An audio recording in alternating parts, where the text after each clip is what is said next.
Standing up above, beyond creation and the heavenly stairs of Spear Pillar, lies the Pokémon who created the universe from a single egg. Father of space and time, the first mover of the Pokémon world. The being that injected motion into galaxies and shaped stars out of dispersed matter, dying the quiet death of entropy. But there were not only two of his children, but three. That cursed number that broke the elegant duality of Palkia and Dialga. Made Emperor of Antimatter, so emerged the being that humans many eons in the future would call Giratina. A being of pure fury and revenge. It has been called the Lord of the Distortion World, the Shadow of Arceus, and the Renegade Pokémon. It has been called upon by madmen seeking to remake the world, and by trainers seeking further power. But its history is convoluted and utterly complex to untangle. So just who, or rather what, is Giratina? How could a perfect being like Arceus bring to life such a terrible abomination? And what would our world turn into had the renegade Pokémon been successful in its affront towards heaven itself? Welcome to the first episode of Rebel Culture, a new channel focused on everything from Pokémon to Avatar to Disney and DC and Marvel. Here we ask the hard-hitting questions of our time, like who is Taboo from Super Smash Bros. Brawl? Or is Kingdom Hearts light or darkness? So if that sounds interesting, consider subscribing. But now, let's return to the video. To try to uncover what Giratina is, we have two types of sources that we can use to gather as much information as we can. The Pokédex, and the events of the games as experienced by either the protagonist or retold by someone else. Let's first focus on what the Pokédex has to say about the renegade Pokémon. There are three main Pokédex entries to consider across the entire canon that we can draw insight from. Each of these appears in more than one game. Description number 1. This Pokémon is said to live in a world on the reverse side of ours, where common knowledge is distorted and strange. Description number 2. It was banished for its violence. It silently gazed upon the old world from the distortion world. And this is description number 3 from Legends Arceus. There is one Hisuian verse that tells of a powerful light creating a deep shadow. I imagine that this deep shadow is Giratina. From these Pokédex entries we can learn a few recurrent motifs when it comes to describe the true extent of Giratina's identity. First, the Pokédex seems to confirm the Distortion World as the residence of the renegade Pokémon, since it mentions that it lives in a world on the reverse side of ours, where knowledge is distorted and strange. We can see this world primarily in Pokémon Platinum, where the player is allowed to travel through such a world, and the laws of physics seem to break down, as we're allowed to walk sideways and jump long distances as if gravity had no hold over Giratina's realm. The second notion that we can infer from the second passage is that Giratina does not live in the Distortion World by choice, since the Pokédex entry argues that it was banished for its violence. Here some more questions emerge, like banished from where? And especially, banished by whom? Here we can infer that Giratina was banished either from what we might call reality, meaning the Pokémon world where these Pokémon games take place, or from a higher plane of existence or dimension, from where Palkia, Dialga, and Arceus weave space, time, and reality into the world of Pokémon that we play through. The second question is also interesting.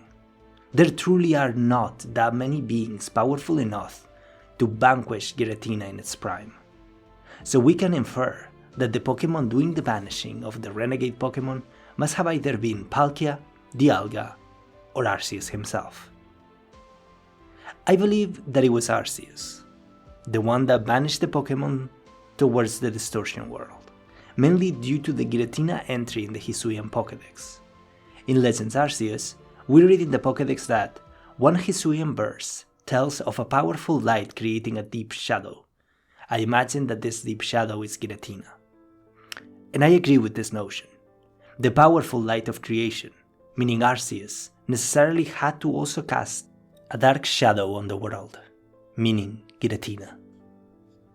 Okay, having arrived at this point, we have three notions of what Giratina is. We know that it is the shadow cast by the light of creation. We know that it was banished for its violence, either towards his fellow gods or towards the young world that they were creating, and that it now resides in the distortion world, that lies in the reverse side of ours.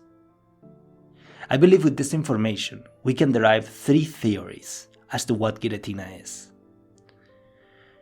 A religious theory, a philosophical theory, and a scientific theory. Oh, you thought we had reached peak nerdiness? We have not even started. Theory number 1. Giratina in Genesis. In the first book of the Bible, called Genesis, it is spoken of the creation of the world, Lucifer's envy, and his eventual war against God, and that fall from grace of man through the events in the Garden of Eden, among other stories. I believe that the figure of Giratina has tremendous parallelisms with that of Lucifer. In Genesis, we are told of the most beautiful of angels, called Samael, who was at the side of God and experienced the young universe coming into itself, as the sky, the land, the rivers and the animals were created.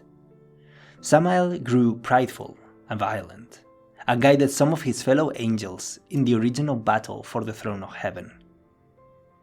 And after his defeat at the hands of God, he was renamed Lucifer, and cast down to hell to serve his penance in the spot furthest from the light of God.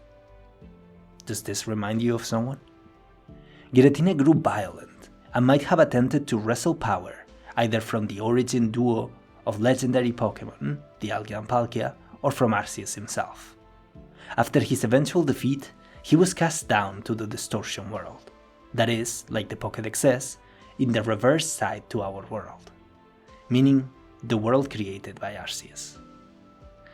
Considering that Arceus' throne in the physical world lies atop Mount Coronet and Spear Pillar, essentially a throne in the heavens, the distortion world could be considered as the furthest point from Arceus, meaning the same punishment that Lucifer received. But the similarities don't end there.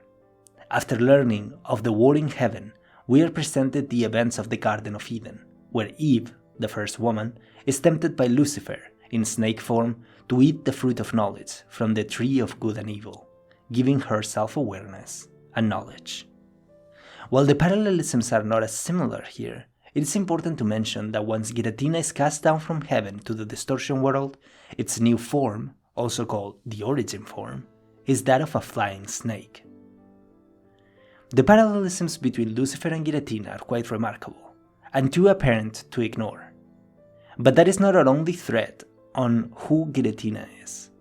So let's turn to our second hypothesis. But first, if you're enjoying this video, please consider subscribing. We truly appreciate it. So thank you. Theory number 2. Arceus, Giratina, and Taoism. Taoism is a philosophical and religious doctrine that originates from ancient China and generally attributed to Lao Tzu, who wrote one of the main books on the subject, the Tao Te Ching. In Taoism, the experience of appreciating light and darkness is encouraged, as it is the notion of understanding that good and bad, and light and darkness are fundamental dichotomies of the world, and that without one, the other one would not exist. One of the most popular symbols of Taoism is the yin-yang symbol, that outlines the darkness and light of the world as two intertwining spirals, or tiers. This to me echoes the notion given in the Pokédex about Giratina being the darkness cast by the light of Arceus. For the duality among the renegade Pokémon and the god Pokémon also outlines the many other dualities of the world: light and darkness, creation and destruction, and peace and violence. Perhaps Giratina was not an apprentice gone rogue, like in our religious interpretation, but rather a necessary force to balance out the creation that Arceus, Palkia, and Dialga were undertaking. Perhaps in a world full of life, the emergence of death was necessary. Perhaps the universe of Pokemon had in its genesis the seeds of its own destruction. And finally, let's turn our eyes towards our final theory: science and Giratina. We spoke in the beginning of this video about the three creations of Arceus being given a section of reality to rule: space for Palkia, time for Dialga, and antimatter for Giratina. Science recognizes antimatter as matter composed of the antiparticles of the corresponding particles in ordinary matter. Essentially, it is matter that has a negative electric charge to standard matter. Antimatter is believed to have also originated in the Big Bang, with the creation of the rest of the universal components. Giratina's domain, therefore, was also generated during the Big Bang of the Pokemon universe, meaning the configuration of the new world by Arceus. There is much that we don't know about antimatter, but something that scientists feel quite confident about is that the amount of antimatter in our universe has decreased since the Big Bang, and there used to be much more. Actually, the European Organization for Nuclear Research believes that the amount of matter and antimatter in the origin of time should have been equal. It is interesting how the scientific theory sort of defends the Taoist interpretation of the role of Giratina as a necessity in the configuration of this new universe. Since even in our world, the amount of matter and antimatter might have been equal during the Big Bang, the notion of matter necessitating of a counterbalance for its creations seems incredibly poetic. And this brings us to the end of this video. This took a lot of time to research and put together, so please consider subscribing to our new channel. We have some really cool topics coming up. What do you think? Is Giratina a rebellious god, the inevitable shadow of Arceus' light, or a scientific counterbalance to the physical universe? Let us know in the comments, and thank you for watching Rebel Culture.